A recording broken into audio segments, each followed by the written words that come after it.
What's going on, people? It's your boy, the Madcrownxox here, and I'm here to give you a late review of High School Girl, episode 5.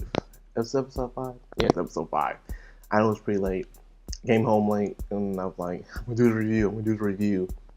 Then part of me was like, no, can't do it. Just too tired. So here I am, early in the morning, doing it. So, anyway, let's get right into the review, because I'm wasting time here. So, every now and then, there's always someone in your group that they never play games before. All they do is watch you play games. And right when you give them the controller, they play it like a freaking master.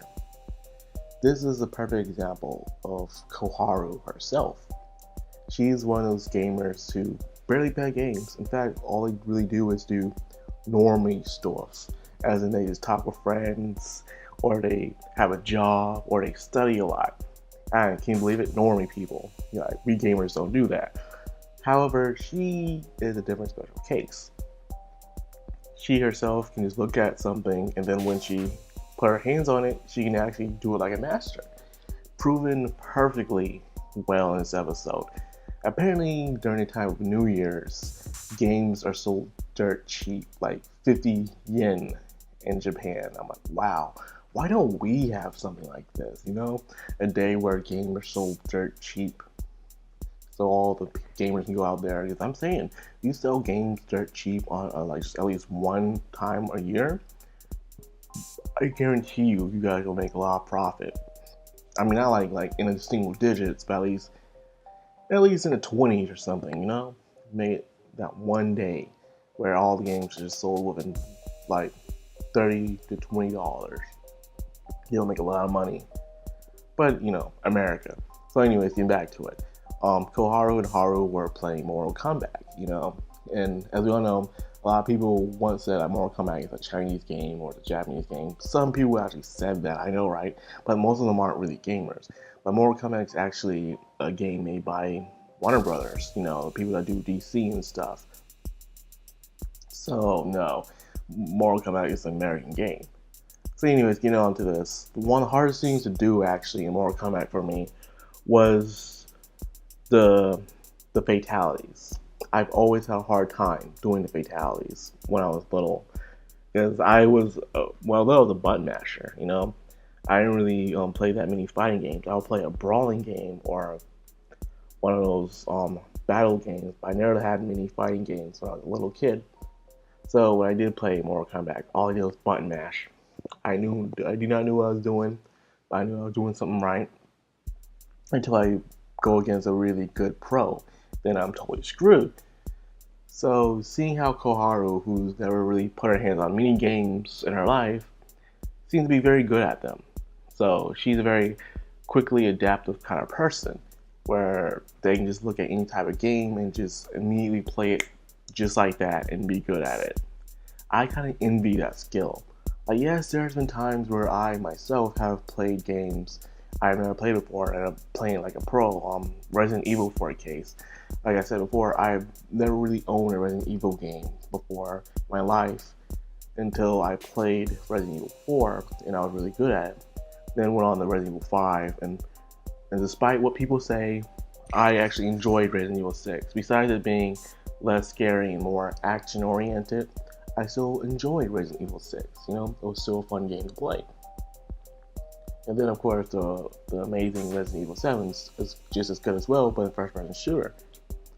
So yeah, Mortal Kombat is one of those games as well I have never really owned until, believe it or not, not Resident Evil, Mortal Kombat.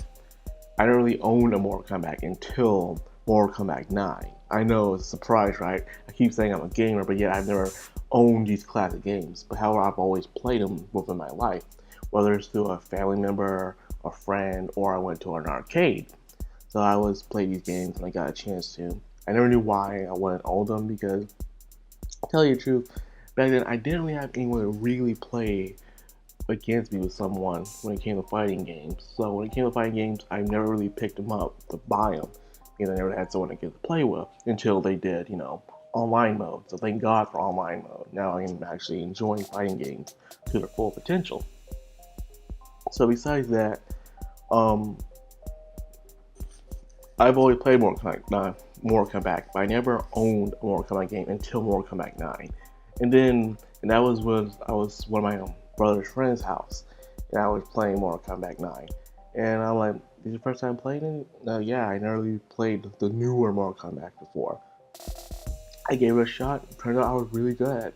I was playing Johnny Cage, and I liked him because I was playing the story mode, and he's like the first person you play in story mode in Mortal Kombat 9. And I said, I like this guy. I like his character. I like his look. I like his style. I like the way he plays. So ever since then, Johnny Cage has always been my favorite character to play in the Mortal Kombat series. Even when it came to Mortal Kombat X or Mortal Kombat 10, I've enjoyed playing with Johnny Cage. Even since then, I've never stopped playing him. Some people play, Scorpion and Sub-Zero, and the others, but I myself will always be, and forever, a Johnny Cage kind of guy. So then, let's get on next to it. Let's just talk about the relationship between Koharu and Haru. Like I said before in last episode, Koharu sees Haru as someone that's showing her another side on life, to loosen up, to enjoy life the way you want it to, whatever brings you happiness, which is good. But however, the down part of that about that is that she's starting to grow feelings for Haru. And it's not just she's immediately falling in love with him like in most animes you see. However, it's more of a time does pass on. Like, she notices Haru slowly, and the more she hangs around him, the more appealing she sees Haru. So it's not this, oh, I'm automatically falling in love with you. She is slowly gaining feelings for him. This is my way is kind of a sad but yet good thing. It's good that she's experiencing some type of crush in her life, so she'll not have to deal with dealing with crushes later on when she grows up. However, right now, the sad part about this is Haru, being a completely oblivious kind of guy that he is not really seeing Koharu, especially when you see in this episode, as she's playing Kung Fu when Haru is sick. He's laying down there in the bed and he's seeing not Koharu but Ono instead. So even now, after all these years, Haru still can't stop thinking about Ono. So it really sucks. At the end of the day, this is probably one of the biggest cucks in anime history. One of them. It's because of how much these two are starting to know each other and how she knew Haru for some time compared to Ono. So to see how this is going to end where Ono comes back and she's going to be completely, curveballed right out the ballpark. I wonder how she's going to take it, which is the sad part about this.